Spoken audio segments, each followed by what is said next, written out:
Operation Sindoor తాజా పరిణామాలపై China ఆందోళన వ్యక్తం చేసింది. అణ్వాయుధాలు కలిగిన పొరుగు దేశాల మధ్య భీకర ఉద్రిక్తతకు ప్రతిస్పందనగా ఇరుపక్షాలు సంయమనం పాటించాలని కోరింది. పాకిస్తాన్కు సన్నిహిత మిత్ర దేశమైన చైనా రెండు దేశాలతో భూ సరిహద్దులను పంచుకుంటుంది. ఈ క్రమంలో కీలక ప్రకటన చేసింది. పహల్గామ్ ఉగ్రవాద దాడికి ప్రతీకారంగా భారతదేశం బుధవారం ఆపరేషన్ సింధూర్ను ప్రారంభించింది.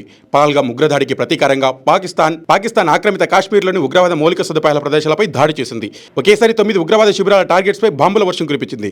పాకిస్తాన్లో 4, పీఓకేల 5 చోట్ల అటాక్స్ చేసింది. ఆపరేషన్ సింధూర్ పేరుతో అర్ధరాత్రి 1 గంట తర్వాత మెరుపు దాడులు చేసింది. పాకిస్తాన్తో పాటు పీఓకేలో 9 ఉగ్రవాద స్థావరాలను ఇండియన్ ఆర్మీ నేలమట్టం చేసింది. 8 కిలోమీటర్ల నుంచి 100 కిలోమీటర్ల రేంజ్లో మిసైల్ వర్షం కురిపించింది. భారత్ దాడుల్లో 100 మంది ఉగ్రవాదులు హతమయ్యారని తెలుస్తోంది. అయితే తాజా పరిణామాలపై చైనా ఆందోళన వ్యక్తం చేసింది. అణ్వాయుధాలు కలిగిన పొరుగు దేశాల మధ్య భీకర ఉద్రిక్తతకు ప్రతిస్పందించగా ఇరుపక్షాలు సంయమనం పాటించాలని కోరింది. పాకిస్తాన్కు సన్నిహిత మిత్రదేశమైన చైనా రెండు దేశాలతో భూ సరిహద్దులను పంచుకుంటోంది. ఈ ఉదయం పాకిస్తాన్పై భారతదేశం సైనిక చర్యపై బీజింగ్ విచారం వ్యక్తం చేసింది. ప్రస్తుతం పరిణామాల గురించి ఆందోళన చెందుతున్నామని పేర్కొంటుంది. ఇరు దేశాల శాంతి స్థిరత్వానికి ప్రాధాన్యత ఇవ్వాలని కోరింది. భారతదేశం, పాకిస్తాన్ పొరుగు దేశాలు, వాటిని వేరువేరు చేయలేం. వారు చైనా పొరుగు వారు కూడా. చైనా అన్ని రకాల ఉగ్రవాదాన్ని వ్యతిరేకిస్తుందంటూ అని విదేశాంగ మంత్రిత్వ శాఖ ప్రతినిధి ఒక ప్రకటనలో తెలిపారు.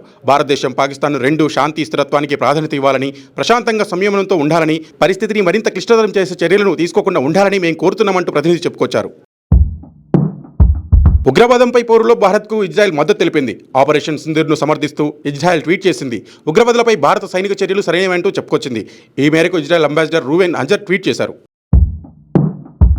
భారత్ ఆపరేషన్పై ఎప్పటికప్పుడు క్లోజ్గా మానిటర్ చేస్తున్నామన్నారు అమెరికా విదేశాంగ మంత్రి మార్క్ రూబియో. భారత్ యాక్షన్కి కౌంటర్గా పాక్ ఎటువంటి చర్య తీసుకోవద్దు, భారత్పై యుద్ధానికి పాక్ ధైర్యం చేయొద్దన్నారు.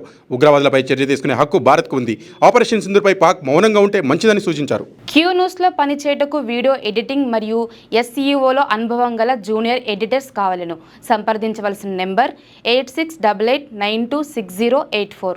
లేటెస్ట్ న్యూస్ తెలుగు మరియు ఇంగ్లీష్ అప్డేట్స్ కోసం ఇప్పుడే క్యూ న్యూస్ అఫీషియల్ యాప్ని ప్లే స్టోర్ నుండి డౌన్లోడ్ చేసుకోండి. సరికొత్త సమాచారాల కోసం క్యూ న్యూస్ వెబ్సైట్ని ఫాలో అవ్వండి. ఛానల్లో ప్రాంతీయ, జాతీయ, అంతర్జాతీయ వార్తలు వీక్షించండి.